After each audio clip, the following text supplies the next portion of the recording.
Déjà, quand le président de la République déclare qu'il n'y a pas de crise, je ne suis pas de cet avis. Il y a crise, il y a bien crise au Congo. Et parlons un peu de cette crise-là.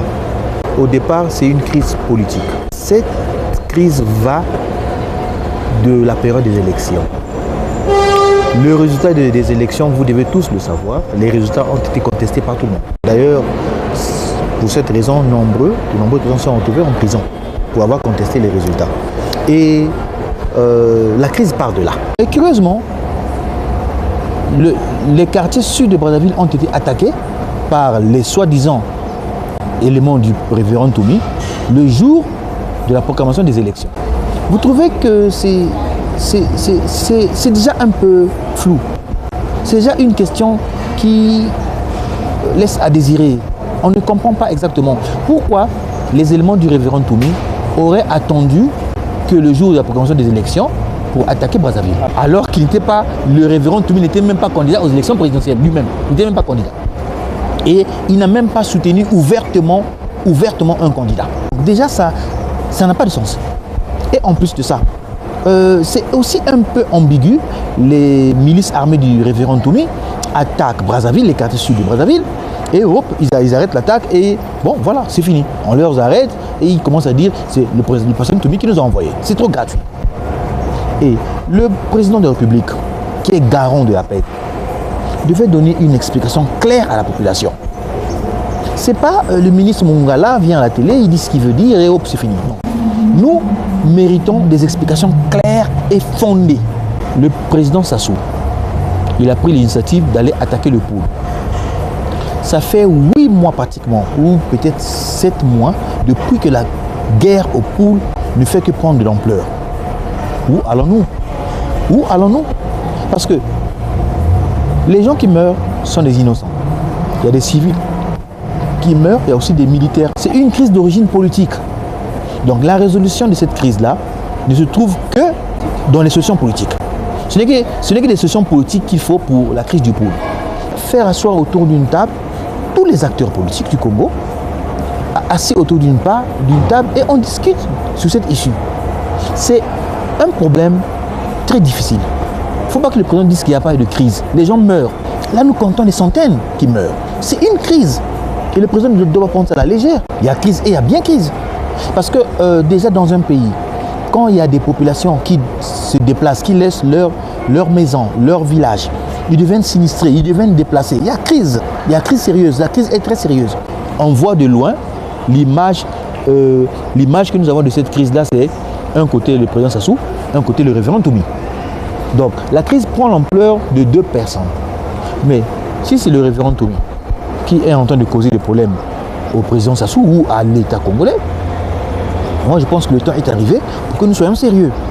Que tous, le président Sassou, le révérend Toumi et les autres acteurs politiques, qu'on s'assoie autour d'une table. Que le président Sassou dise à la télé que bon, moi, président de la République, je ne veux plus voir les gens mourir, je ne veux plus voir les gens fuir, devenir déplacés dans leur propre pays. J'appelle tous les acteurs politiques du pays, inclus le révérend Toumi, qu'on s'assoie autour d'une table. Ou encore le révérend Toumi de son côté. Il déclare qu'il n'a rien à voir. Il déclare que ce n'est pas lui qui fait la guerre. Ok. De son côté, qu'il parle, qu'il dise quelque chose, qu'il dise que bon, moi, révérend Toumi, je ne fais pas la guerre pour montrer ma bonne foi à la population. Je demande au président Sassou de me donner des mesures de grâce et je vais venir au Congo ou encore je vais sortir de la bourse pour que nous discutions. Maintenant, si le président Sassou ne donne pas ces mesures de grâce-là, donc c'est lui qui ne veut pas qu'il y ait la paix au Congo. La guerre n'apporte à rien. Les gens, ils sont en guerre aujourd'hui. Mais en fin de compte, qui en tire profit? Donc moi, je pense que la crise du pôle, la solution, c'est le dialogue. La solution, ce n'est pas la guerre, c'est le dialogue. Alors, moi, je trouve mal que de nombreuses personnes, beaucoup des Congolais aujourd'hui, se trouvent en prison juste à cause de leur opinion. Juste à cause de leur opinion. Ou juste à cause de leur position. Mais si je ne pense pas de la même façon que mon père, ça ne signifie pas que je n'aime pas mon père.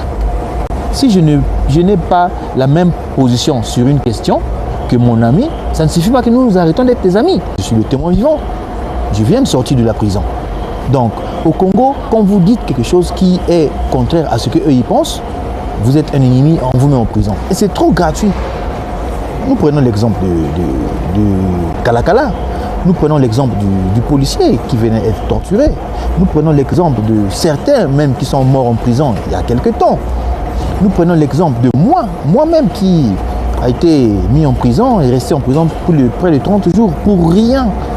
On ne m'a pas donné une explication, on ne m'a rien dit. Et voilà, il y a le général Moukoko qui est en prison. Il y a Paulin Makaya qui est en prison. Le général Moukoko qui est en prison. Il y a le président Boukadia qui est en prison. Et pour ne citer que cela, ça devient compliqué que nous puissions vivre dans un pays, là où simple opinion vous emmène en prison. Et il y a des gens en prison, ils sont torturés. Il y a des gens qui ont été tabassés.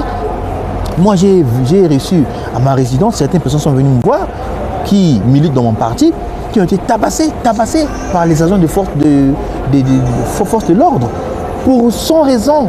Et ça, je ne sais pas, la communauté internationale regarde comme ça, et le président, il pense que c'est une façon de juger, d'arranger les choses. Pourquoi on met les gens en prison juste pour leur opinion, si c'est la démocratie? Et le président Sassou devrait se gêner, parce qu'il est médiateur. Il va dans d'autres pays pour arranger les problèmes des autres. Mais dans son propre pays, il met les gens en prison chaque jour. D'ailleurs, moi, en parlant, en tenant cette interview, je suis sûr que je serai encore en prison dans quelques jours. Mais bon, qu'à cela ne tienne. Mais ce n'est pas une bonne politique. Les arrestations arbitraires doivent s'arrêter. C'est pour cette raison-là que beaucoup de Congolais aujourd'hui se retrouvent à l'extérieur. C'est pour ça que beaucoup de Congolais aujourd'hui ont peur de venir au Congo. Aujourd'hui, il y a des Congolais qui quittent le Congo, qui fuient, qui vont habiter ailleurs comme réfugiés politiques. Ils laissent leur maison, ils fuient le Congo. Les vrais Congolais sont ceux qui disent bravo au président Sassou. Dès que vous dites que vous n'êtes pas d'accord avec une idée du président Sassou, vous devenez un anti-congolais. Des amis de la diaspora, que je salue en passant, je vous demande de ne pas vous arrêter. Je vous demande de ne pas baisser les bras. Nous devons continuer ce combat-là. Mais le combat n'est pas un combat avec les armes. Le combat n'est pas un combat d'insultes. Le combat, c'est un combat politique. Nous devons dire au président que nous ne sommes pas d'accord. Les Congolais sont comme abandonnés à eux-mêmes. Les gens qui sont en prison, ils ne savent même pas qu'est-ce qu'ils peuvent faire. Ils ne savent même pas qui peut intervenir pour eux. Donc aujourd'hui, le gouvernement peut vous arrêter, peut vous torturer. Ni les organisations des droits de l'homme, ni la communauté internationale, ni l'Union européenne, la France, les États-Unis, personne ne va intervenir. Mais donc le Congo est abandonné. Les Congolais sont abandonnés à eux-mêmes.